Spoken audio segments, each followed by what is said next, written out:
UFC London just recently wrapped up, and I'm going to recap the entire card. I'll start from the main event and then work my way down to the first fight of the night. Make sure you guys smash that like button, and if you're new to the channel, subscribe. And let's start it off with the main event of the evening. It was Tom Aspinall versus Marcin Tybura, and it did not last long at all. Aspinall dropped him with a massive right straight, sending Tybura flat to the ground, following up with big ground and pound. Even though Tybura looked to be somewhat blocking the strikes, there was a lot of force that was getting through. Early in the round, Aspinall, in the first round, really early in the opening seconds of the fight, he landed a beautiful kick, too, to the body of Tybura that seemed to, shift Tybura backwards. It was a super quick and one-sided fight, and Tom Aspinall right after used that massive moment at UFC London to make a pretty serious call to, potentially fight a Jon Jones. But first, he wants to fight the winner of Ciryl Gane and Sergey Pavlovich. No, excuse me, Ciryl Gane, Sergey Spivak. The right guy that he should be fighting would be Sergey Pavlovich. So it's interesting he completely avoided mentioning the name of, in my opinion, the boogeyman at heavyweight right now, and probably the guy in front of Tom Aspinall for a title fight, because at the end of the day, Pavlovich did knock out Curtis Blaydes, who, regardless of the freak injury, still has a win on paper over Tom Aspinall. So I feel as though it's sensible to call for a Ciryl Gane or a Spivak. Why? Ciryl Gane has a clear hole in his grappling, and he, being Tom Aspinall, already has a knockout win over Spivak. So I think he'd be confident in that rematch. I feel like the sensible next guy, though, would be Pavlovich. Now, would it be a number one contender fight? That is going to be very much dependent upon one thing, and that is if the winner of Jones and Stipe decides to retire or not. Now, I could see a world where Jon Jones wins and he calls it a career, but I could also see a world where he considers one more. I just feel as though if you're Jon Jones, your risk versus reward fighting a Tom Aspinall or a Sergey Pavlovich or even the likes of Jailton Almeida on the come up, you have, the name they want a piece of. They want to win over Jon Jones on their resume. That's what everybody's hoping for. So if Jones is able to get past the Stipe Miocic, I guess the smart thing to do would be just call it a career. Say, I'm good. This is it. I have my legacy set in stone. Now, obviously, that wouldn't allow a Tom Aspinall to get a chance to build off the Jon Jones name. I do think it would set up a Tom Aspinall-Sergey Pavlovich vacant heavyweight title fight, which is something that really intrigues me, and that's a matchup that I like for the future. Tom Aspinall getting it done in the main event. Pretty convincing. He looks to have not missed a beat. So he's a new person. He looks better than he ever has. Julia Stoliarenko, easy sub over Molly McCann. If you watched the weigh-in recap show, I was extremely hesitant on the confidence of Molly Meatballs, and I think hopefully I saved some people from, having Molly Meatballs as the parlay piece or a major bet on the card.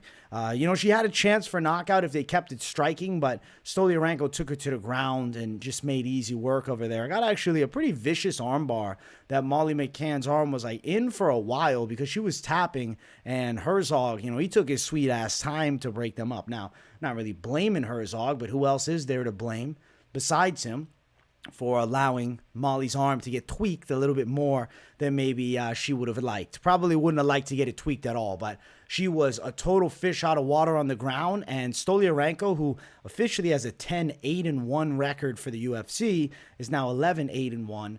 Bad record in the co-main, but a legit win, and I think Stoliarenko's best work is to be done at 125. She actually looked in really good shape, and the grappling advantage was so vast. Wasn't even a match when they got to the floor. So great win for Stoliarenko. Obviously at home, Molly Meatballs was pretty hurt. Featured bout was Nathaniel Wood versus André Fili. I also had Wood as the lock of the card, man. So there was a lot of, pressure on Nathaniel Wood for me. And I was definitely very nervous when he got dropped in the opening seconds of the fight. But I was super hype when it looked like he was going to get a first-round knockout. Second round comes around. He doesn't get the knockout in the first. He hurts Fili again early in the second, but then gets brutally dropped himself. and beaten up a bit on the ground. Third round, though, Nathaniel Wood was on point, and he picked apart André Fili. He ripped beautiful low kicks, found nice punches, especially lead hooks, and he looked so damn fast. Nathaniel Wood getting a win like this over André Fili is pretty major for his career now. 29 years of age, a little short for 145, if I do say so myself. But his speed advantage he'll have over a lot of guys really keeps him in the fights. Now, I don't know about Nathaniel Wood taking on, the likes of the best in the weight class, but I do think we have to start considering him as somebody that could fight someone in the top 15. I think there's interesting matchups in the featherweight division for him. I'm quickly going to look at the potential matchups at featherweight. You can probably see the rankings right above me here. Back end guy, but they all scare me for him. A Dan Ige fight, or a Alex Caceres fight, or a Sadiq Yusuf fight, or a Movsar Evloyev, Bryce Mitchell. I don't know if he's necessarily ready for the turn up just yet. But then again, it's like, how long can we keep him without a ranked opponent when he's putting some nice wins together? It's going to be interesting with Wood. I don't know exactly what the UFC is going to do, but I think that he's in a spot where, they like him for the London events. He's a good name, tough dude, guaranteed to be in pretty good fights. The dude has incredible heart. André Fili also dog tough as well, and he deserves a lot of respect, even in loss here. Putting it on Nathaniel Wood and, making him worry for a few massive moments. So, good performance for Nathaniel Wood. He beat André Fili, and a major win for his career as he moves on up now as a, former bantamweight at featherweight. The speed is real.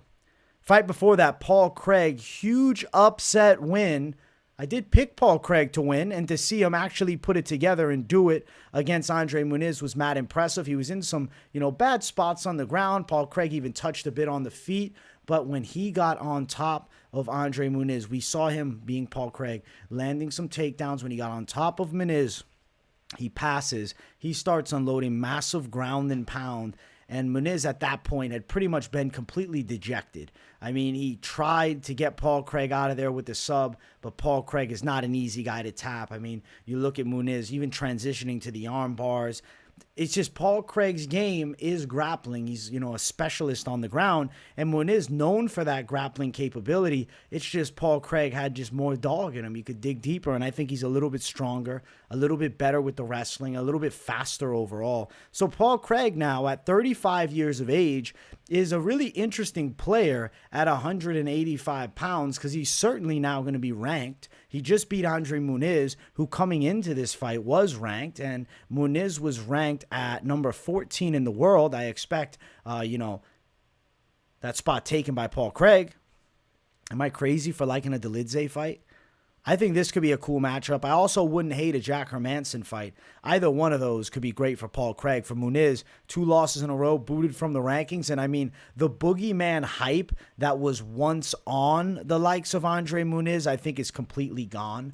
And he seems to be a dangerous grappler for sure against, certain guys. But running into dudes who can do it all fairly well, he struggles. I don't know what's next for Muniz, but I do think Craig versus Dolidze or Hermanson interests me. Fight before that, we had Fares Ziam versus Jai Herbert. You know what? Ziam was on point. He was landing good strikes on the feet, more so than Herbert was. Herbert was mostly trying to grapple, especially against the cage. And I felt the Ziam side was the more technical guy in those close exchanges in the clinch. And even with the striking, Ziam was landing good shots too, touching up Jai Herbert. It was a pretty competitive fight, but I thought Ziam had done more damage at the end, and I was pretty sure that he was going to get a win over Jai Herbert. The Black Country Banger, you know what? More of a back-end guy at 155. I thought Ziam at 26 would have an edge, and he ended up having it. And he pulls it off. Not an easy win, but a clean, unanimous decision victory over Jai Herbert. I'm not jumping up and down about Ziam as a prospect, but he's evolving. He's getting better, and he deserved a win over Jai here. Fight before that, Lerone Murphy, now 13-0-1. He's a featherweight on the come-up. He had a breakout performance here. Him and Nathaniel Wood were actually scheduled to fight at one point. They even had words earlier this week.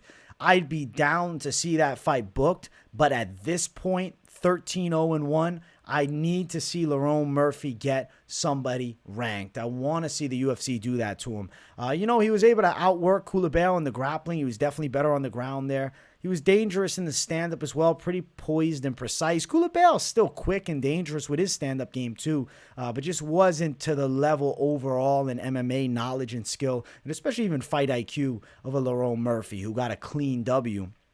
And now for Lerone Murphy, I want to look at that top 15 at featherweight. I don't hate an Alex Caceres fight at all. I wouldn't even complain if they gave him an Edson Barboza. I think you have to give Lerone Murphy somebody ranked now because undefeated, 13-0-1, 32-year-old too. So, I'm not saying that the window is closing fast or rapidly, but, we need to put him towards somebody ranked. So Lerone Murphy in the rankings makes a lot of sense for his next fight. I think he deserves it now after, putting a pretty clean win over always tough Josh Culibao together. Now, the main card opener that, was originally supposed to be the featured prelim, Davey Grant versus Daniel Marcos. A lot of people in chat were, this is during the Fight Companion, complaining, saying that they thought that Davey Grant had done enough. Daniel Marcos had Grant so bloody and beaten up that perspective there was winning him the fight. He's still landing shots to the face. He's ripping with some low kicks. He's controlling from distance. Grant is throwing a lot of heavy shots, but majority are not sneaking through. Not a lot of clean and effective strikes by Davey Grant. I thought Daniel Marcos would have got a 29-28 decision at the end of it, and he did get that 29-28 split decision though. So ultra competitive fight. Davey Grant's always in ultra competitive dogfights. For Daniel Marcos now, it's huge to get the win over Davey Grant. Grant's that top tier gatekeeper type of fighter right before you enter the rankings. But now Marcos is in a scary spot where he's only going to be fed killers. Only killers. I like a fight between him and Jonathan Martinez.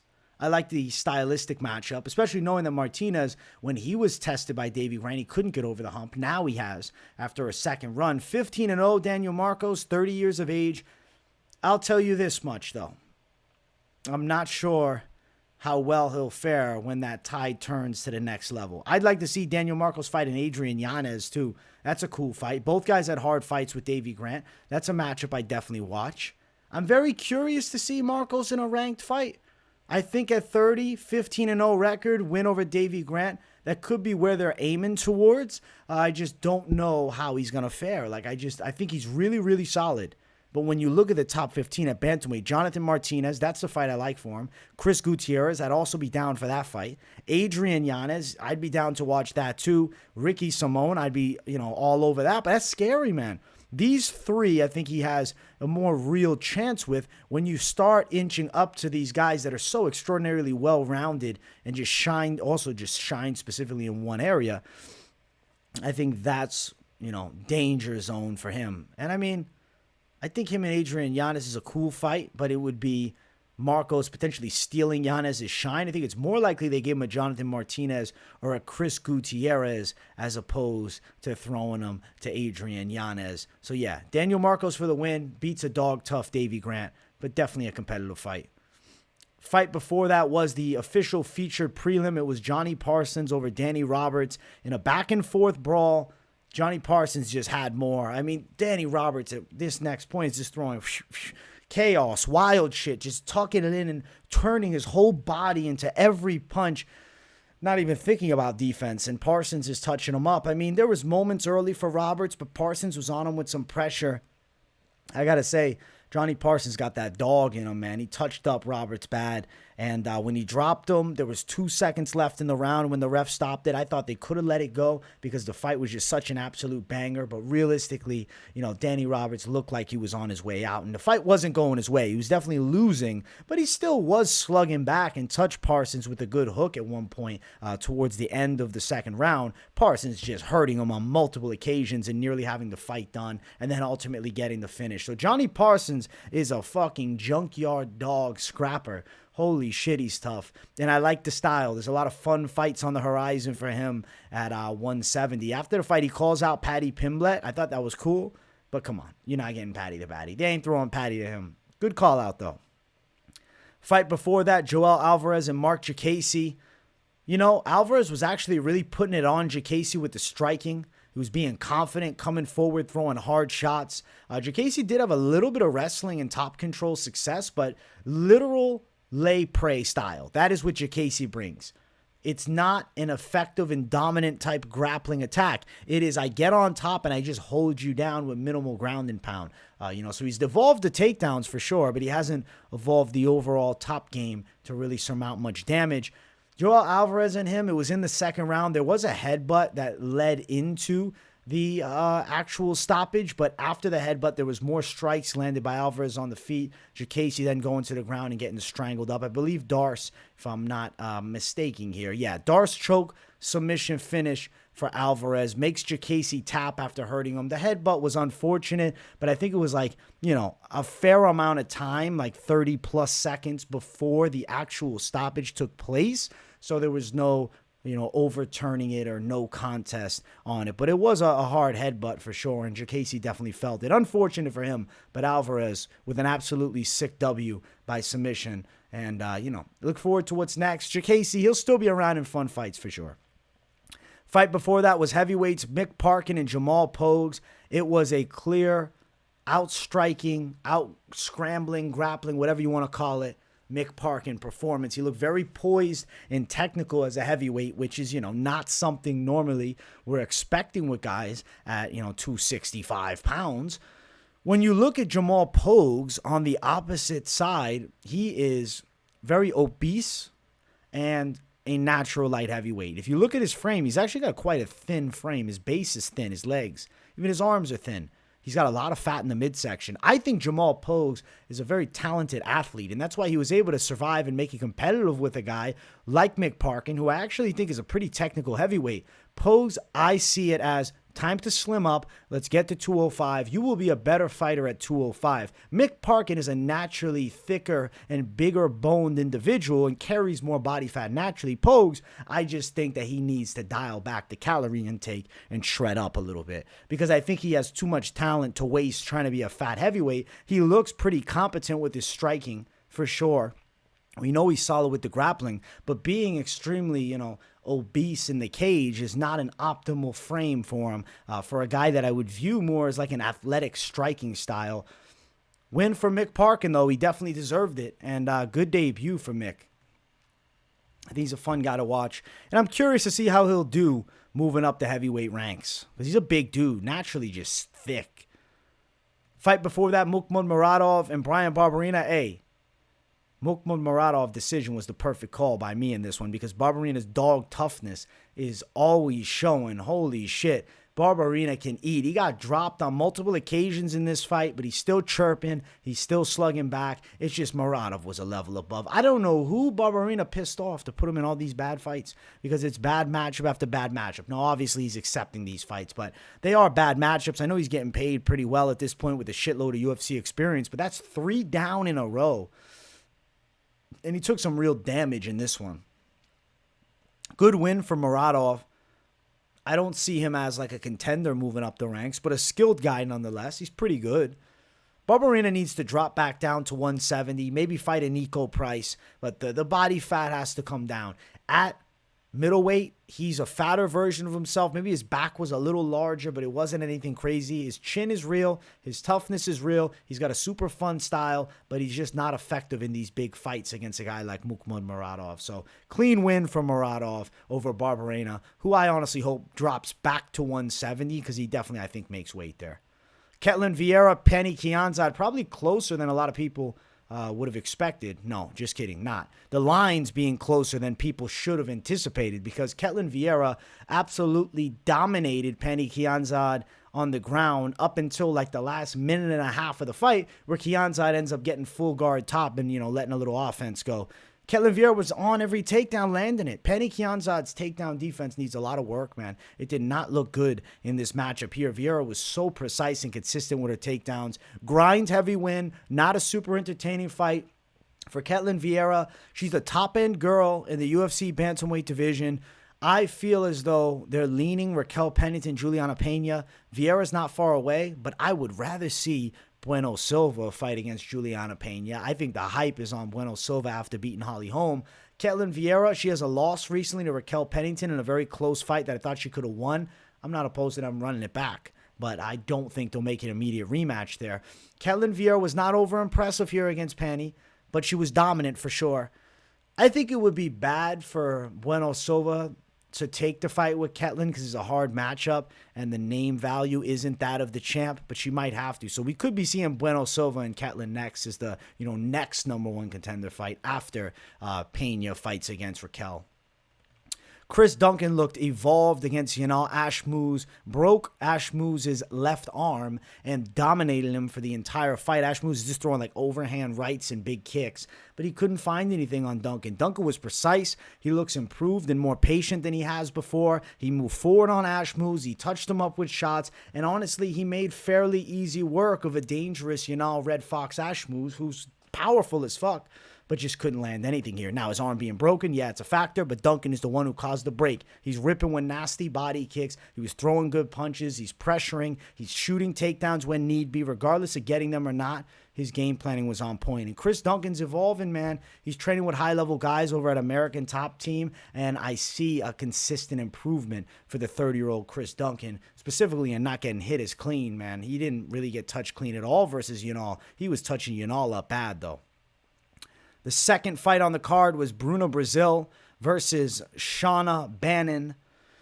Bruna Brazil put it on her. I mean, she out-kickboxed her from distance. Late, Shauna Bannon started having success, but in the first 2 rounds, I think she really over-respected Bruna Brazil's skills. Brazil looks very precise and technical and tight, but when you make it dirty on her, that's where you're going to find a lot of shots, and Bannon was really too late to commit to closing the gap and really letting some, savage shots fly. Late in the fight, she's trying. Ultimately not going to be enough to win her the bout, but, maybe, gives her, hey, we're bringing her back. She gave a gutsy effort. She's, 29, but 5-1 as a pro now, falls against Bruna Brazil, the rightful winner. There's some, honestly, small adjustments. It's not like major. Like, Shauna Bannon could touch up a Bruna Brazil inside, and she started landing jabs. It's just she doesn't throw a lot of them, and she's kind of just happy to bounce on the outside, waiting for opportunity. There needed to just be, a more violent game plan for her. But Bruna Brazil with a clean W nonetheless. Landed some good shots. Her kickboxing is crisp, and, her grappling's solid as well. She deserved the win here. And the first fight of the night, Jafiel Filo versus Daniel Barres. Filo got dropped multiple times and had to come back from some real devastating moments. But eventually, he does submit a Barres, I believe arm triangle. I need to just double check to make sure I'm not remembering incorrectly. Yeah, arm triangle choke. Filo was looking horrible early and just getting dropped multiple times, falling to his back. It looked horrible to start, but then he finishes it with an arm triangle. Barres, honestly, 34 years of age, really let out a big fucking explosion early, maybe looking for the finish. And then Filo just dog tough, doesn't quit, uses the jiu-jitsu skill, arm triangle win, gets a clean W. And we started the night off with a good pick. So let's review the picks here. So started off with a win with Filo by sub over Barres, perfect call. I had Bannon over Brazil, did not work out for me, took an L. I had Ashmouz over Duncan, did not work out for me, took an L. Had Vieira and by decision over Pannie, hit the spot there. Had Muradov by Bryan Barberena, I had him over him. I had Muradov to win. I don't know how the fuck I'm struggling to explain myself with that. And I also had Muradov by decision as the official call. I did think Pogues with decision. Parkin, wrong on that one. Parkin looked solid. Alvarez by sub. I expected a strangle, and he did strangle him, so pretty sick call in that fight. I thought Danny Roberts would end up getting Jonny Parsons, but Parsons got him, so took an L there. And then Daniel Marcos over Davey Grant. I thought it would go distance, and it would be Marcos' decision. Official call hit. Culibao versus Murphy. I had Culibao. I thought Culibao on a split decision, so I knew it would be like coin toss type close. Definitely wider than I anticipated in Lerone Murphy for a clean W. Had Faraz Ziam over Jai Herbert. Thought it would be a decision using some grappling. It ends up Ziam mostly outstriking him, and at times more so using his grappling defense. So impressive by Ziam. Had Paul Craig over Muniz. I did anticipate that he would get a later second or third round sub, ends up getting a TKO, but fight kind of went similarly to what I thought, as early Muniz was still dangerous. Paul Craig eventually finds his moment and finishes him off. Nathaniel Wood over Fili. I had lock of the week, Nathaniel Wood, in a win over Fili, and I did think decision was probably going to happen. Now, did I anticipate him getting dropped multiple times and us sweating our asses off maybe as much? No, but the lock still hit, baby. We're riding now. Had Molly McCann, but super low confidence. And after the weigh-ins, you guys saw it. I said, better off betting Stoliarenko. And I talked about maybe you put her in a, dog parlay or something like that. And hey, sure enough, I should have just fully pick flipped it. I didn't though. So I lost with Molly Meatballs, but Stoliarenko for the win. And hopefully that cautions some people off of riding their parlays on Molly Meatballs. And then I had Tom Aspinall by knockout over Marcin Tybura. I thought it would probably be in the first round, and he ends up getting it in the first round. So honestly, man, I'm pretty happy with the picks. As far as the losses, it's 1 loss there, 2 loss there, 3 loss there, 4 loss, 5 loss, 6 loss. So 9 wins, 6 losses for the card, and I hit the lock. I'm actually pretty fucking happy this card. Yeah, the picks were solid. I like those numbers. Closing in on a clean sweep. It's going to happen eventually. Guys, I hope you enjoyed this weigh-in recap show for the UFC London fight card. Make sure you guys smash that like button. And if you're new to the channel, subscribe. Definitely let me know what you thought of the event in the comments. Let me know how you did with your picks, your bets, etc. And I appreciate everybody for tuning in to a week's worth of content. Drop a W in the chat if you got nothing to say. More content dropping starting tomorrow, Sunday. I'm bringing the fire. UFC 291 full card predictions. Cannot wait for it. And I got a full week worth of jam-packed content that you won't want to miss. So make sure you subscribe. Make sure your post notifications are turned on. And I will see you all in the next one. Peace, everybody.